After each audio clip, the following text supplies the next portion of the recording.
Hello, welcome, ladies and gentlemen, to this UKLFI Charitable Trust webinar on AI and Anti-Semitism. There is growing concern about anti-Semitism and AI, especially as artificial intelligence systems are becoming integrated into everyday life.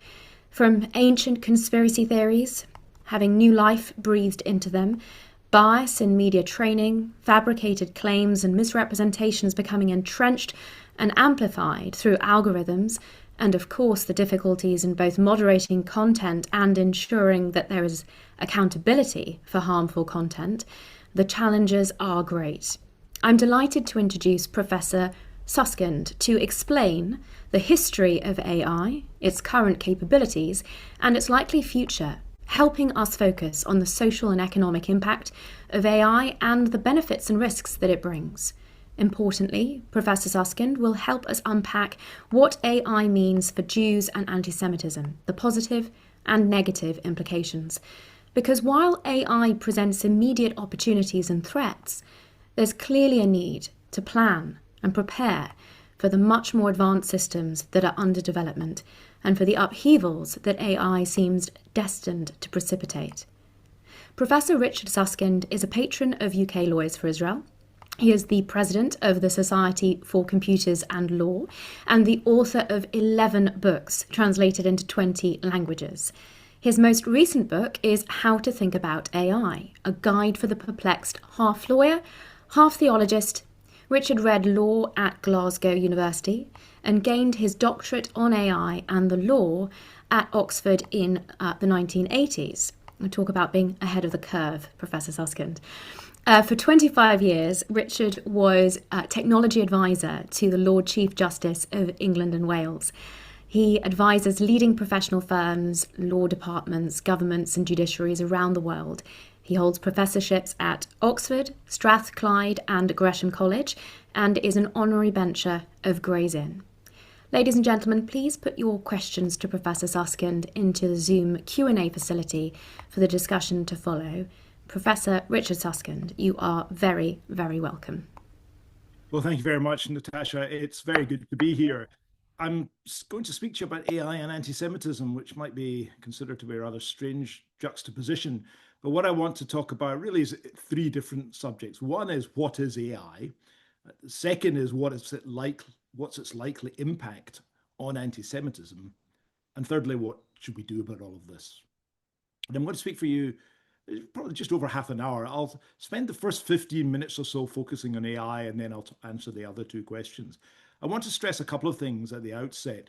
The first is that I regard this as the beginning of a difficult and quite complicated conversation. We're not going to get all the issues sorted out in one sitting. And the second thing, and this is a mindset issue, is I discourage people from regarding AI as like a football team, that you need to support it or not support it or take sides. The very interesting, I think, dimension of AI that so many people ignore is that it brings and will bring great benefits as well as great burdens. You don't need to support either its usage or its, in some sense, its cessation. We have to accept that this is an emerging phenomenon and understand the pitfalls and also take advantage of the benefits. I think the best way of understanding AI is through examples. So I want to give a few examples to give you a sense of the scope of AI. Now, many of you will be familiar to some extent with AI. If you'll forgive me for a few minutes just to get everyone on the same page. The first example, I think the best example ever of AI is, of course, ChatGPT. It was launched on the 30th of November, 2022, and it took many computer scientists and AI scientists by surprise. For all of us, suddenly on our laptops or on our handhelds was a system that could answer questions about anything under the sun. It could draft documents, it could create summaries of documents, it could analyze huge bodies of documents, it could produce forms of argument, and it could conduct research. Now, then, as indeed today, these systems make mistakes, but the idea we'd have this general purpose tool with which we could chat and interact as though with another human, this was something that really was not expected even in most of the AI community. It was the most remarkable development I'd seen in over 40 years of working in AI. But this is an example I want to stress of just the latest AI. We call it generative AI, these systems that can generate words or music or videos or even themselves write software. But generative AI is simply the latest chapter in an ongoing, unfolding story. It's a story that stretches back, in my view, to about 1950. But my key point this evening is it's not the first chapter. Many of you will only have become familiar with AI through this new form of system known as generative AI and perhaps ChatGPT or a similar such system. But AI was not born in late 2022.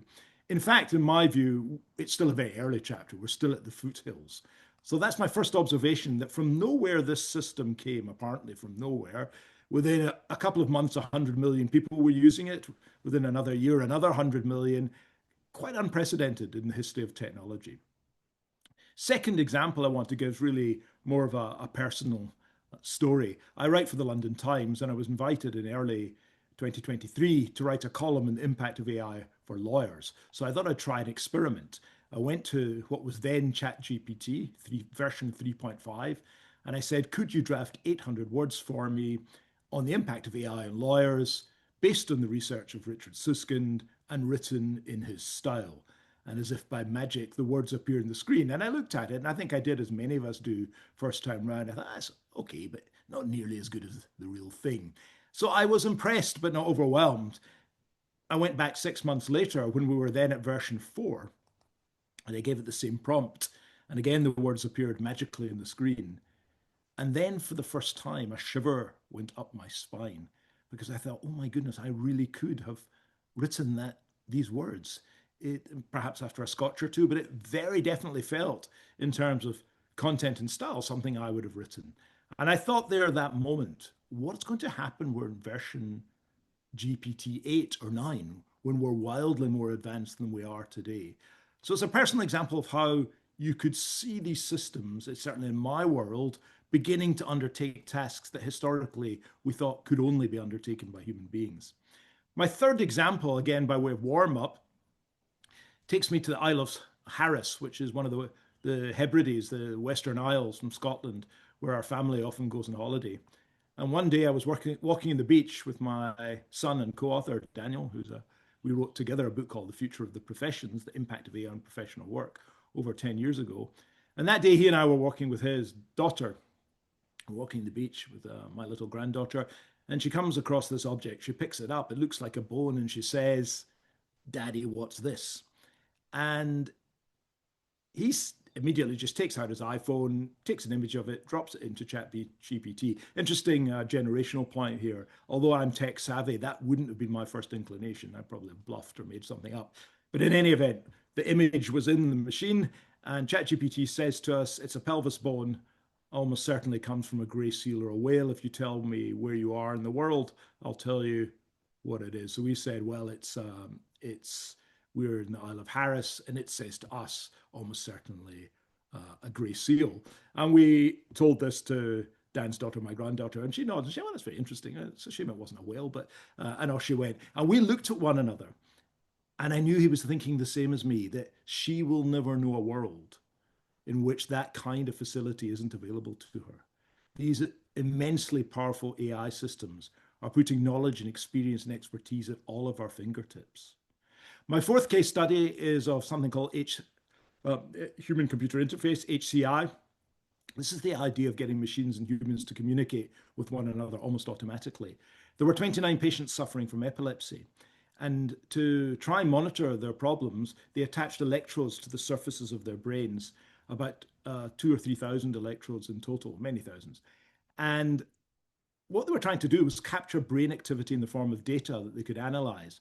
But they tried a fairly light-hearted experiment. They played the 29 patients the same piece of music, and they captured the brain activity of these patients listening to the music as data, and then they fed it into an AI system and invited the AI system to reproduce the sounds that these humans were listening to. And you can listen to this on the web. It's spookily but recognizably Another Brick in the Wall by Pink Floyd. And I find this completely amazing. We are now at the stage in our technological development that we can attach electrodes to the surfaces of human brains, and machines can reproduce the sounds that we are experiencing. And remember, this as of all emerging technologies that are doing well, that what we feel and see just now is the worst it will ever be from now on. These technologies are getting more and more powerful. So I put together these stories, the emergence of the remarkable ChatGPT, my personal experience of writing a column with GPT for the Times, my little granddaughter who'll never know a world without these systems, and the reality that machines and humans are now communicating with one another wirelessly almost. And I asked the question we should all be asking, where's this all heading? And that was the question I tried to address in my book, How to Think About AI, A Guide for the Perplexed. And what's very interesting is, and I explain this, that the AI community does not speak with a single voice in answer to the question, where is our AI going? There is no simple answer here. No straightforward agreed upon future for AI. In fact, I identify 6 different hypotheses about the future of AI. 6. Today, I'm going to just explain 4 to give you a flavor of the different views of the future of AI. The first is the hype hypothesis. Many people say, yes, these systems are impressive, but only superficially so. In fact, they make mistakes a lot of the time. People call them hallucinations. And more than that, these systems actually are based on data that is flawed and often incomplete and full of errors. And these people who believe in the hype hypothesis go further. They say, in due course, we'll realize it doesn't make sense to have humans in the loop the whole time, because that's using parallel expensive systems and expensive people. Because we will, it's said, always need humans surely to supervise AI when it's being used in serious circumstances. And so these people go on who argue the hype hypothesis that it won't make business sense to have clever, expensive people reviewing clever, expensive systems. The business case will fail, the bubble will burst, and we'll return to what's known as an AI winter. That's the first hypothesis. The second hypothesis I call the Gen AI plus hypothesis. Gen AI standing for generative AI. These systems that it's said can essentially produce meaningful text and images and videos and even themselves write software.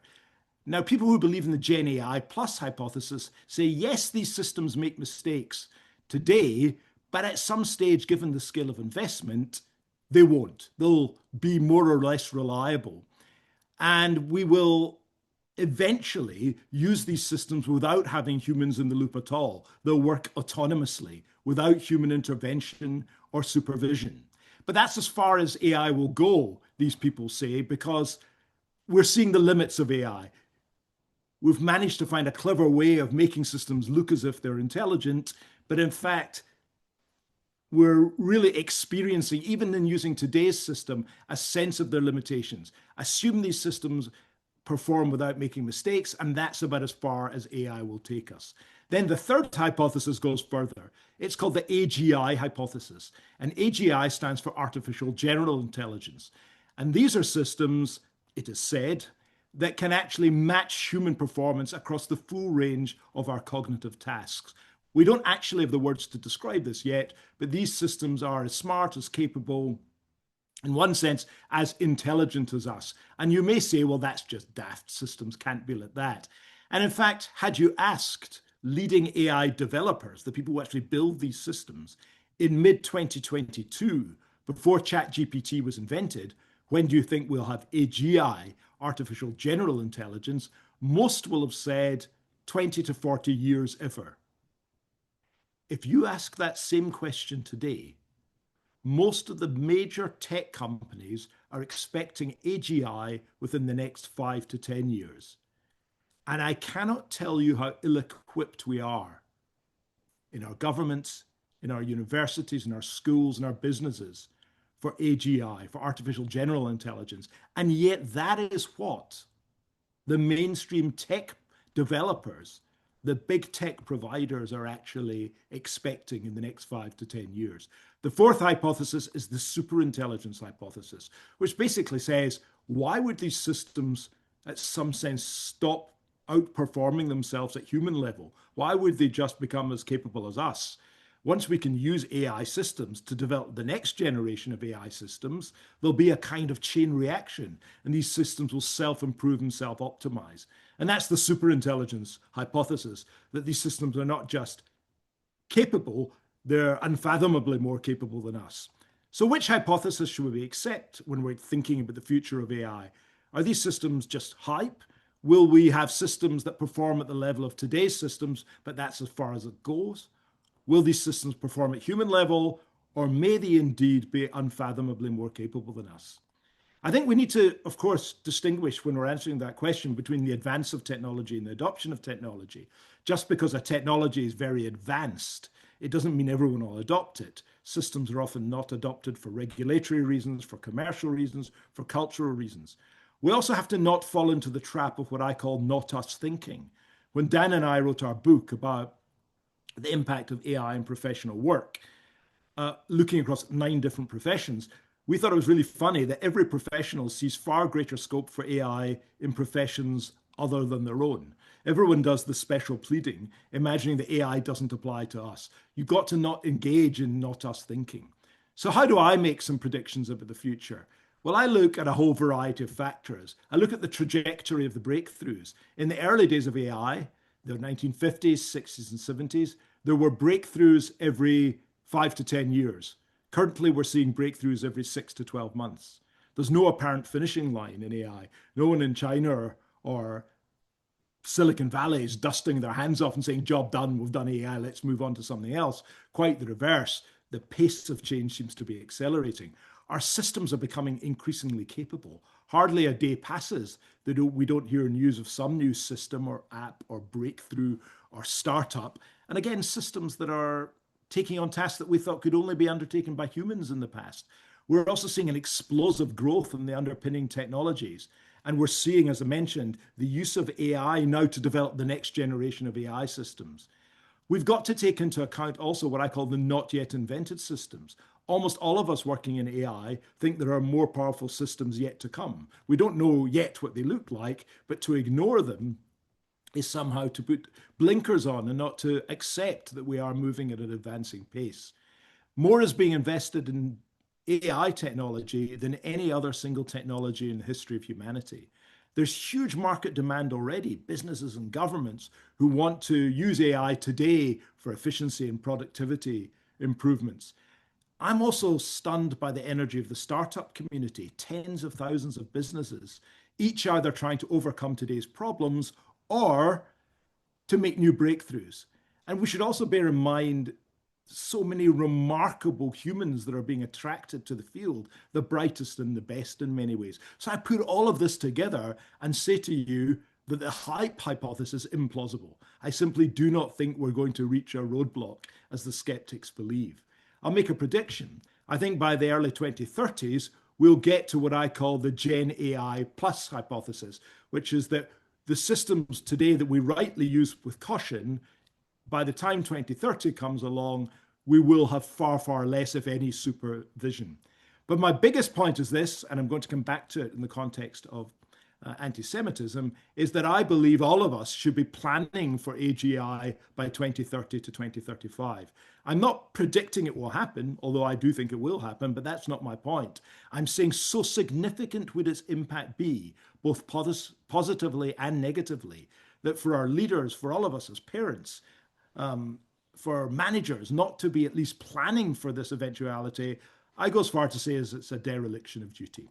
So that's the background, that we have this unprecedented, remarkable advance of technology, systems that are taking on tasks that in the past only we as humans could undertake, systems that are now outperforming us.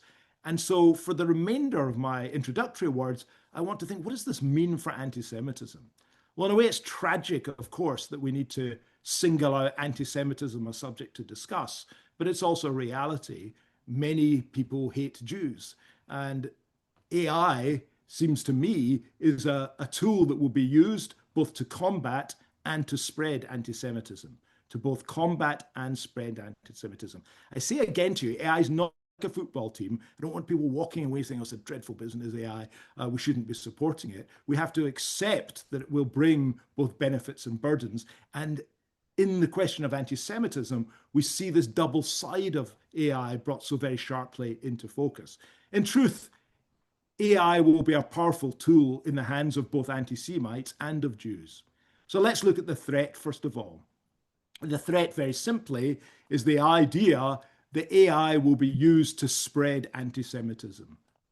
And there's a number of ways in which that might happen. And I have to say, this is not specific to Jews and anti-Semitism.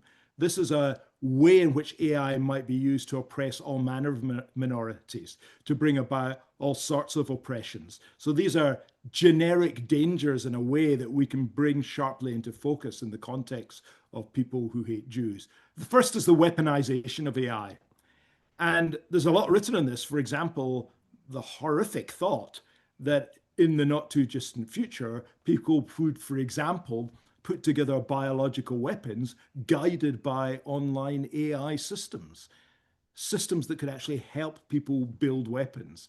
And the key thing to notice here is, whereas so many deadly weapons in the past really required large organizations with considerable resource, what AI does here is empower small players to build big weapons. And that is scare number one. The second is what I would say is the industrialization of anti-Semitic propaganda. And as I say, this could be any form of propaganda, but I'm focusing today on people who hate me and people like me. So the first is the idea of the mass production of texts, of videos, of memes, of generic propaganda, of deep fakes, videos that look as if they're real, but are actually engineered by the technology, of disinformation, of fabricated evidence. The technology will enable not just the production of such material, but the mass production at scale. More than that, and it will actually, and this is part of the industrialization, it will enable the distribution of these mass-produced content across all medias, and often magnified by bots, little agents that will spread automatically the dreadful content.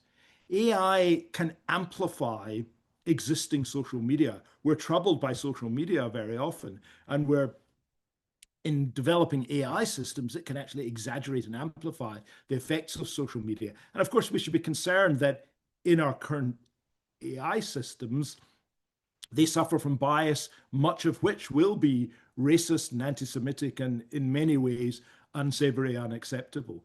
Then there's the question of algorithm, and I'm still in the subject of the industrialization of anti-Semitic propaganda. Algorithms, which, if I can summarize very briefly, which are tools which can encourage people in various directions. They can reinforce prejudice. They can enable radicalization. They can push people towards websites and to contents and to videos that will either build on their prejudices or establish new prejudices. And they can do this in a recursive, repetitive way, building up a particular profile for individuals. And we can also, and this is part of the industrialization of anti-Semitic propaganda, imagine systems that can evade moderation, that can evade detection. So not only is that content created, but it might be immediately deleted before it can be, in some sense, managed and replaced by alternatives. So that's the second, the industrialization of anti-Semitic propaganda. The third is victimization. AI could be used to put together targeted and systematic attacks on individuals, relentless assaults enabled through this technology. Because again, what it enables even individuals to do is to marshal capabilities that in the past would have required teams of people, libraries of books. This can be done increasingly. We know, for example, you may be familiar with the idea of deep research. These systems that overnight for you can produce volumes of research at postdoctoral quality. Everyone in the world will have that at their fingertips, and that can be used for negative effect as well as positive. And the fourth is the whole idea of increasing people's organizational capability. That these systems allow, again, individuals of small organizations to coordinate, to organize, to recruit in ways that wouldn't be possible without these tools. They can build campaigns, they can put together harassment programs, they can develop groups, they can manage events as though they were major organizations. So there's no way I'm going to sweeten the pill here. The reality is that AI can be used in these four main ways to spread anti-Semitism. It can, it can be used to weaponize, it can be used to industrialize the production and distribution of anti-Semitic propaganda, it can be used to victimize, and it can be used to essentially build organizational capability. The good news is, though, that AI can actually help combat anti-Semitism and can do so in a number of ways.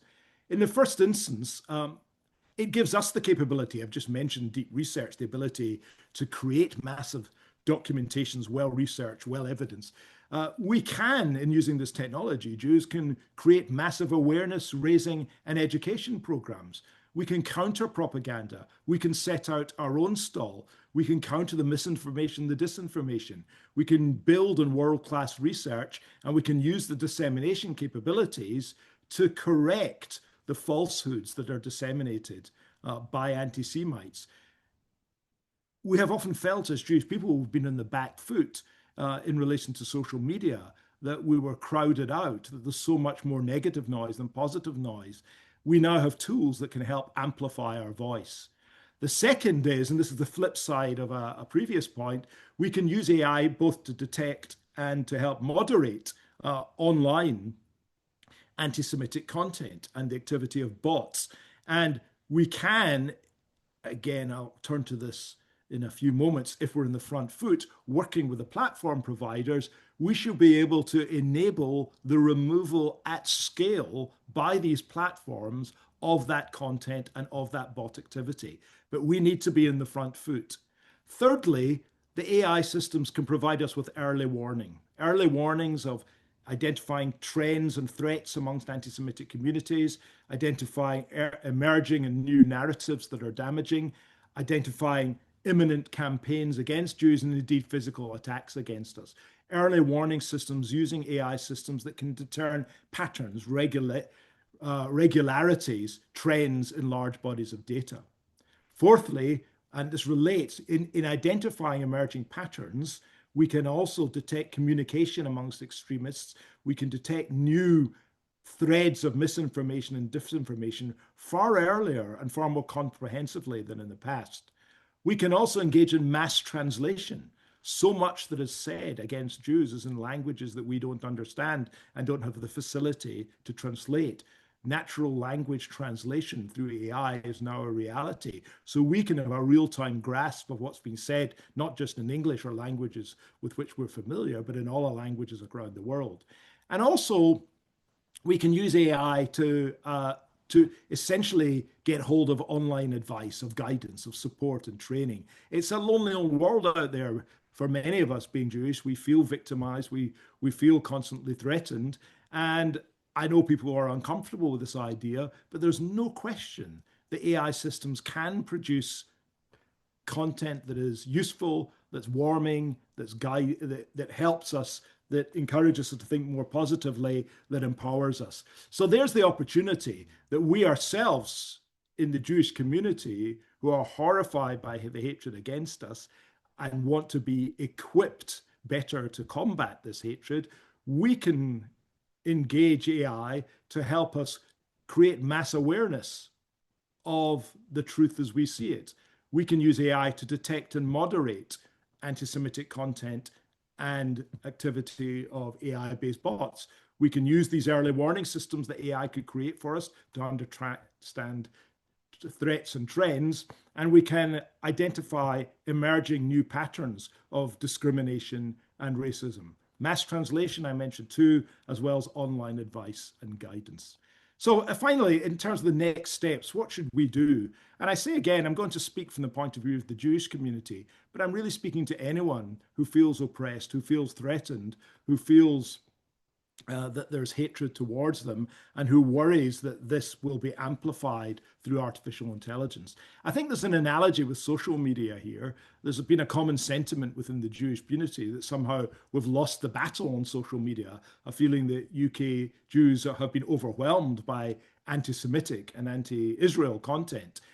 So how then should we respond to what in my view is a far more impactful technology than social media, namely AI?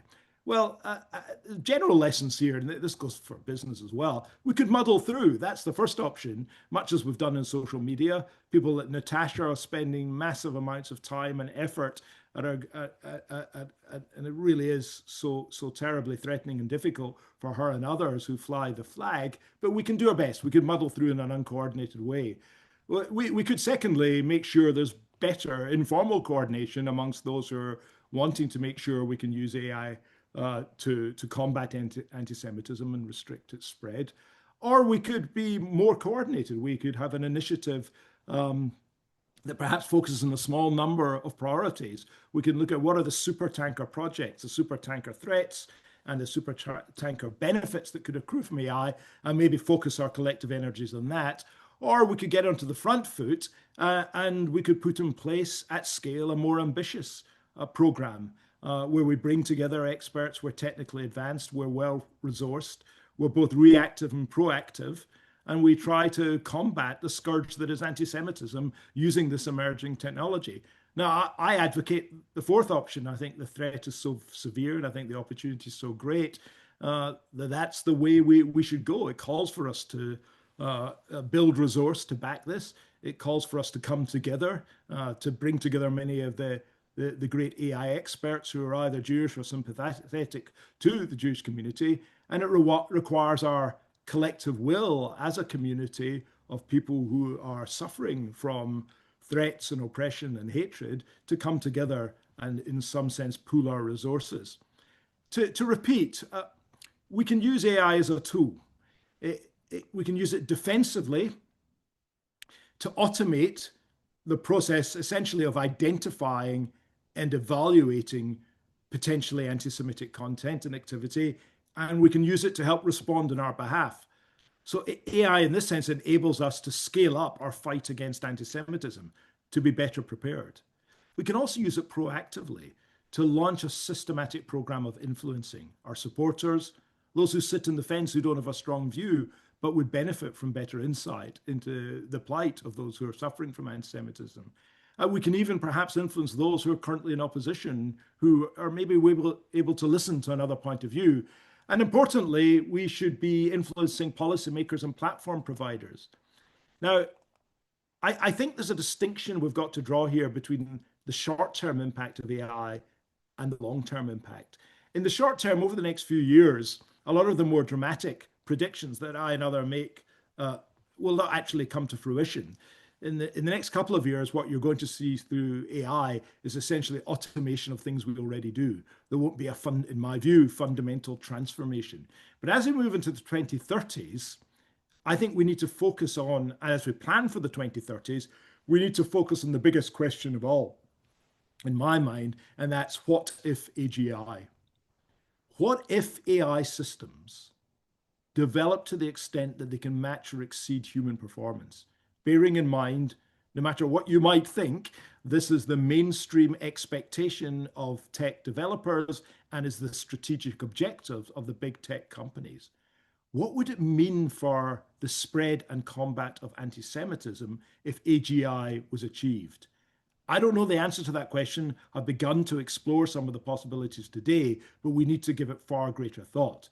We need, in my view, not just to deal with the short-term threats, but we need to think and act strategically. We need to get on the front foot. And again, I speak to people who are in oppressed minorities anywhere. You need to build your capabilities and defenses, and we need to make our arguments to policy makers and to lawmakers well in advance so that the technology itself can be used to defend us.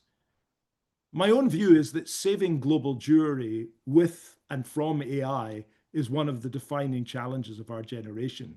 And I stress again, what I hope I've done in this session is to begin the conversation that we really must have. Natasha. Richard, thank you so much. The questions have been flooding in an overwhelming fashion just as you were bringing your remarks to a close. So I will be navigating our way through those. But there was something that really made me think when you were relaying your experiences, your own personal experiences with ChatGPT, and you said it sent shivers down your spine. It made me recall a reel that I saw recently, and I believe it was Nate Soros who told, I suppose, a joke. He said it was a joke, at least in Silicon Valley, that when someone leaves a normal tech job, they say they've had a great time and now they're off to the next adventure. But when someone leaves an AI tech job, they say, I've stared into the abyss. I'm retiring to write poetry and to spend more time with my family. You should do the same. And he indicated that people should look at the resignation of the Anthropic safety lead only a few weeks ago for confirmation that this is in fact accurate. Have you seen that similar sense of staring into the abyss, of real worry and fear from those that you're liaising with in the midst of all of this, those that really do understand the capabilities that you've been describing? The best example of that, Natasha, is Geoffrey Hinton, who was he was the man who is credited with having invented neural networks as one of the leading enabling technologies for AI. And he was a senior scientist at Google, an academic as well. In fact, won the Nobel Prize a few years ago. So groundbreaking work. And he left Google under, there was a huge amount of discussion about this, and because he has since been talking about the threats and problems and difficulties that he thinks will arise unless we take action rather quickly. I think the AI community is divided in this. There's many schools of thought. There are some who are pressing ahead and they don't seem really to mind much where it leads us, as long as their business outperforms other businesses. There's a bit of an arms race going on, as you can imagine, between Silicon Valley and China here, and Trump seems to have taken off the handbrake from a regulatory point of view, and it's never entirely clear what's going on in China. But there's the sense that these nations are moving ahead, and they have AI capabilities that are far exceed those of most other countries around the world. You'll see even amongst the leaders of the AI companies, there are those who are cautious. There was a fascinating story recently about the interaction of one of the companies with the Department of Defense in the United States, and the company was keen to draw some moral boundaries. My understanding was that the department was less keen, and when the AI company stepped back, another one stepped forward. And so this is this whole area of the ethics of AI, where it is that even if systems can do X, Y, or Z, we might want to draw red lines. But some people are optimistic, some people are pessimistic, some people are uncertain. I go back to my point that I think it's entirely coherent, as I am, to be both positive and optimistic, to see that some of the world's gravest challenges, our healthcare challenge, our justice challenge, our education challenge, our climate challenge, I think they'll all be tackled through AI. But at the same time, there's a mountain range of risks, the existential risks of weaponization, the hollowing out, the disappearance of many white-collar jobs, the idea that we're allowing so much of a concentration of power and capital in a very small number of profit-oriented organizations. There is so much to be concerned about here. And what troubles me, and this is my biggest worry, is that leaders in governments and businesses are not tending to think past the next 2 or 3 years. Regulators as well. They're trying to cope with generative AI, where the really big question is not these current systems. The big question is if we achieve AGI or greater, and that is just not on the agenda of most leaders in any businesses around the world. So yes, huge threats, huge benefits, and for some, the threats are so severe that they step away from the AI companies. Mm. And that latter reference of yours to this future development, and you referred to it as AI that could match or exceed human performance, that there was, I think, a very recent piece of evidence from the executive director of AI governance and safety in Canada. And when he was speaking to Canadian lawmakers, talking about early signs of humans, in fact, losing control over AI systems, he indicated that some of them were already appearing. And that there'd been, I think, a recent, I'm not sure if you've come across this, but a recent jump in AI, which had produced new systems and entered what this gentleman was calling a new paradigm of AI agents, giving an example of hackers who'd manipulated Claude code to break into the Mexican government systems, steal data of 100 million people, and perform tasks with that. But the critical factor here is that this tool didn't just write the code or perform those odd tasks. It in fact planned and executed what was a much more sophisticated the campaign itself, so a much more sophisticated set of procedures. And there was also an indication in that evidence session that we were starting to see the loss of control of agents, including agents stealing passwords, harassing developers, and modifying themselves to evade shutdown. In that instance, I think this individual was very much seeking to raise the alarm with these policymakers and politicians in Canada, talking about it perhaps in dramatic terms as an extinction risk, and saying that this was a major national security emergency.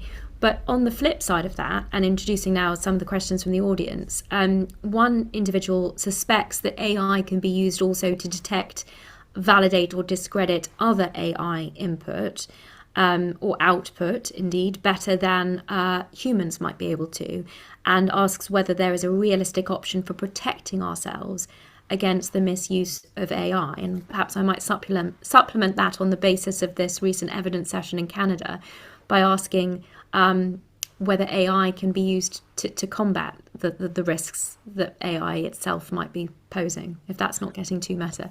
No, I think what you're talking about what we call agentic AI. And just to clarify, if you use something like ChatGPT, you're interacting with it. You've got a certain amount of control over it. You can you can stop it, you can follow its advice or ignore its advice. The idea of agentic AI is you create relatively autonomous systems and you ask them to go off and do things. So to pick a trivial example, you might be going on holiday to Scotland and you might ask ChatGPT if it could identify some nice places for you to stay, some nice places to visit, some good places to eat, and it might make you some recommendations. That's the kind of AI we're quite familiar with. The agentic AI is when you say, "Can you go off and book it for me and get a good deal?" And it's got your credit card, as it were, and it's making deals, and it comes back and say. So there's this idea of relative autonomous systems, and what worries me most about them, I mentioned earlier, is actually not so much what you were talking about, but it's the idea that we invite autonomous AI systems to self-improve and self-optimize, in a sense, self-propagate. I think we haven't fully thought through this idea in legal or ethical terms of developing these systems in that way. But coming back to the questions from the audience, Richard, one asks, what is your view on the possibility that AI systems will be regulated in the future by a body such as Ofcom? Now, I laughed when I read that. Forgive me, no offence to the questioner, because we've seen, the total ineptitude of Ofcom to regulate, existing technologies, perhaps like the BBC. But bearing that in mind and the limitations, do you see the prospect of properly grappling at a government or intra-government level and regulating the use and development of AI? Oh, it absolutely has to be regulated, but it's no simple single regulator. In my analysis, there are 7 different sorts of AI risk, and many of them require different kinds of tools. Some of the risks, existential risks, actually seem to me to be analogous to the risks of nuclear, and they'll require diplomacy, international treaties, an entirely different kind of response to the threat, for example, of white-collar work disappearing or being threatened. How might we respond to that? What we've got is very different approaches to regulation around the world. So the EU has got its AI Act, and it's tied itself in knots to some extent. It's found it difficult to keep up with the technology. At one stage, when it almost launched its act, ChatGPT was launched, and it realized, and no one can predict the future, but it realized these systems that it was anticipating were quite unlike the AI systems that are actually emerging. So we need a different kind of regulation. We need it to be more principle-based rather than specific rule-based, and we need it to be outcome-based rather than focusing on developing rules for the technologies that worry us in any particular day. What's fascinating for me is whether or not we have generic regulation or we regulate within particular sectors. So I'm a commissioner. An AI, there's a commission for the regulation of AI in health. And I sit in that, and I'm seeing that's doing a really good job at looking at the specific issues that arise in that sector. So our government's been quite inclined towards allowing regulators for now within particular professions and sectors to look at the impact of AI. And I think that will work for certain kinds of risks. But there are, it seems to me, and we've seen it when we think of the harms to kids. There are certain kinds of generic risks that AI throws up that raise questions for us within our community that I think will require national legislation that's independent of particular industry and sectors and independent of global regulation. Do I think AI should simply progress unregulated, unchecked, and beyond the legislatures? Absolutely not, on the one hand. On the other hand, we have to be aware that there are some jurisdictions that are regulating quite lightly. And it's not an inevitable, but there is a tension between heavy regulation on the one hand and innovation on the other. And I'm terribly keen that the UK becomes a global leader in AI, and we won't do that if we regulate too heavily. This is very difficult territory, and already there's books and conferences written on it, so there's no simple answer. What I would say is that in this country, we are alive to the issues and the sensitivities as much as others. I'd like to pose a practical question from the audience, and it's got a little bit of a longer description, but it resonated with me because there are family members who have maintained that they have achieved successes of this nature, and the opportunity to ask the expert as to whether there's any truth on this is too great an opportunity to miss. The question is it appropriate? Is it an appropriate strategy to teach existing AI interfaces like ChatGPT and Gemini, I might add Grok, the correct answers to questions? For example, I asked Gemini or ChatGPT whether the BBC ever refuted the Prescott report. It replied that it did and proceeded to cite material from the BBC disputing the report. I pointed out that these were items of dispute, but that nothing had actually been refuted in the report. It then agreed with me in what's described as an obsequious way, thanked me for the correction, gave me an explanation about how it is a learning model and will do better in future. The questioner asks, did it learn? Does it suggest that we should be teaching popular models of AI, or is this a waste of time?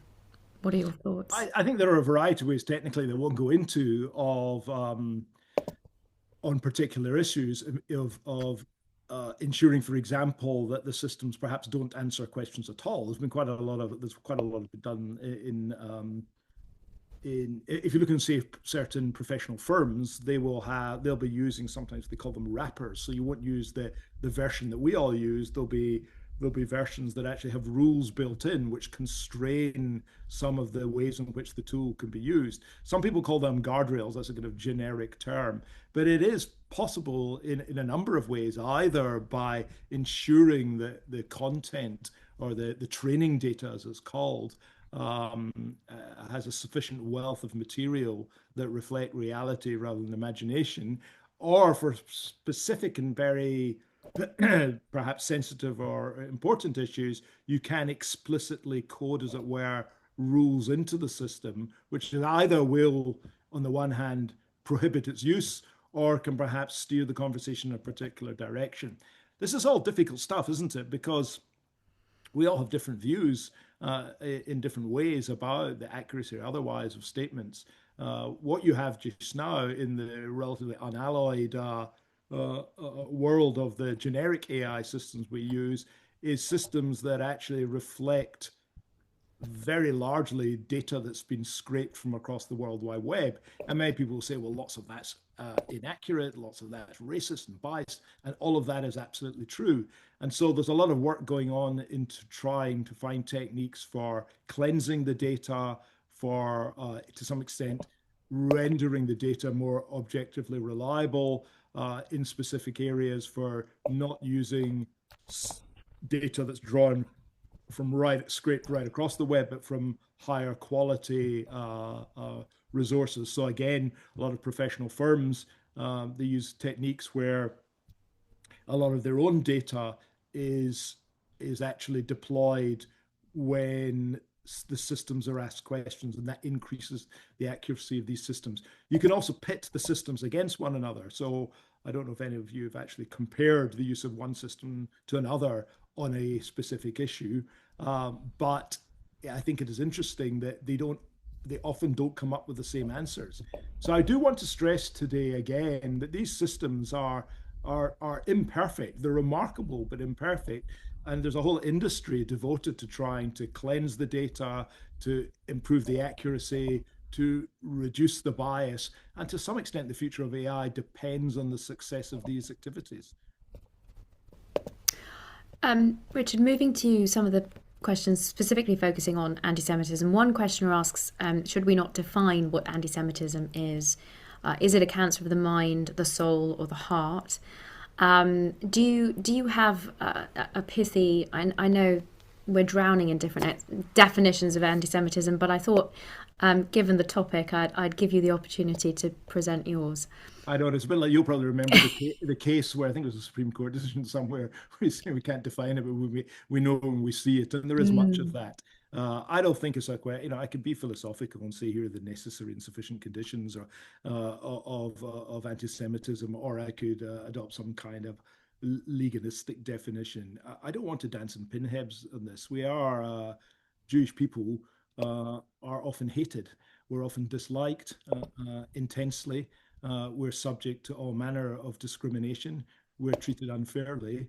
And my concern of the day is the extent to which AI will actually amplify that or help us manage that.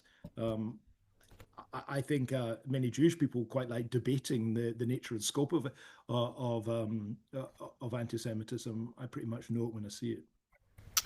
We've been asked to give a current example of AI being used for anti-Semitic purposes, but perhaps while I leave you some time to think of yours, it occurs to me that there was quite a recent perhaps debacle that I saw being discussed significantly online, in which AI seemed to play a very significant role.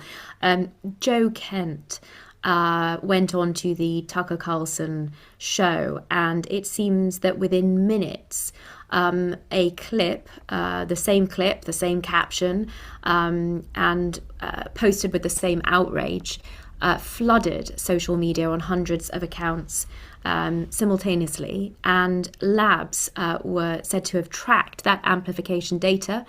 The same trigger quote was used by Mr. Kent, and it was that the Israelis drove the decision with respect to the strikes by America on Iran. And that particular clip was posted by all of these accounts simultaneously during the broadcast of this interview. So not after it was, trending. This was clearly not organic spreading of breaking news, but there had been a running start, and it was also said that this was amplified by a coalition, it seemed, of Russian TV, Iranian state TV, Turkish state broadcasters, Hamas aligned networks like Al-Quds, and then, of course, also, big personalities in the US, including Candace Owens, Marjorie Taylor Greene. And this all seemed coordinated. I just wondered, firstly, is AI playing a significant role in that sort of information war, given the speed all of this is happening at, to your mind? And are you able to give any other sort of current up-to-date examples of the use of AI for anti-Semitic purposes? The answer is it is very likely, because we know that so much misinformation and disinformation, if you look at the research that's been done in the Oxford Internet Institute, for example, this is not to do with anti-Semitism, but it's absolutely clear that a lot of the content is both generated by and distributed at scale through the use of these systems. That doesn't surprise me. The extent to which there is coordination amongst the agencies who are anti-Semitic, I simply wouldn't know. But for me, the big point here is it does not, the idea that you actually have major organizations coordinating with one another is to miss the bigger point, which is that kind, and what I was trying to convey in my presentation, that kind of activity that we used to think required state actors or massive resource or major advanced technology is increasingly achievable by smaller organizations with limited resources using everyday technology. It seems, as reported, evident that many state actors do use this technology, but my bigger point is it can be used not just by those that have the apparent resource that was required in the past. I'm not going to give particular examples, but I think there's something you can tell. Um, Although I think AI-based drafting and writing is impressive, I still think there's a cadence, there's a tone, there's a structure of a lot of AI-based argument that is detectable as not human. And I've been reading more and more, whether it be frankly quite eloquent tweets, whether it be articles or blogs and so forth, they have a tone and a credibility that I associate with AI, which is quite scary because in the past, often the language of those who are anti-Semitic, the tone, it came over as implausible and incredible and slightly unhinged. What you can do using AI is to provide some kind of editorial rinse, which can render otherwise patently racist and distasteful, poorly structured, poorly argued material as quite coherent. So what I've been sensing but can't prove, but we'll see more of it, is that arguments against Jews will become of a higher level. They'll apparently be more coherent. There'll be better evidence. They'll be more articulate, and that is enabled by AI. So see, I can sense it just now, but I'm not sure I will do for many months more. Because as the systems become increasingly capable, it'll be less obvious that these have been generated by, that text has been generated by machines.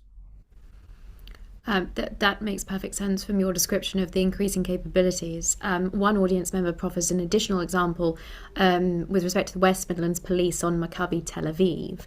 And of course, albeit that might not necessarily have been maliciously intended, clearly, artificial intelligence played a significant role in some of the false information that they were citing to base their determination on. And another member of the audience notes that, of course, AI trawls the worldwide net for its solutions, and with that net becoming increasingly contaminated by false narratives and the rewriting of history. And when one notes, the balance, the Jewish people being so few in number against, so many that are putting these false narratives and these anti-Semitic narratives out into the ether, it's quite difficult to envisage a sensible challenge to that. On just exploring the capability of AI to hold anti-Semitic perspectives, one questioner asks, can AI be discerning in a positive ethical sense? And I don't know to what extent you've seen that the prospect of that sort of rational thinking process being adopted, or whether filters might be able to be introduced, to weed out the sort of hysterical conspiracy theories that hold Jews to be the cause of many, if not all, of the world's evils. There's different questions going on there. The one about I think the question probably is, as it were, can an AI system take an ethical view? Can it detect right from wrong? And I've written quite a lot about this. I think there's two different ways of thinking about this.